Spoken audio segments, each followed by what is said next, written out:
Welcome to Sweet Life Beat Life. We hope this video helps. You start by choosing the exact OneNote page you will make over. Pick one so you focus. Next, establish the layout, list, two-column grid or long form, and set hierarchy rules for headings and body text so the eye knows where to go. Then select 1 to 2 fonts and a cohesive 2-3 color palette. This controls rhythm and readability. Once done, create a simple heading and placeholder bullets to map content positions before moving into detailed styling. You now structure the page. Convert raw text into clear headings, subheadings, and indented lists so information flows logically.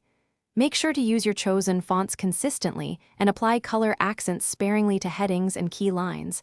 That contrast guides attention. Add icons, checkboxes, or compact images to break up text and signal actions or status.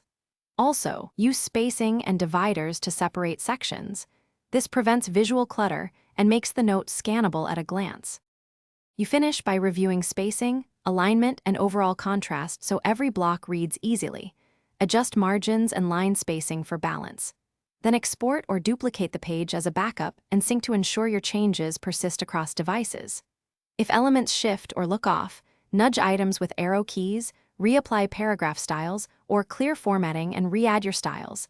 This usually fixes odd spacing or font inconsistencies. Finally, scan on phone and desktop to confirm it looks good everywhere. Thanks for watching.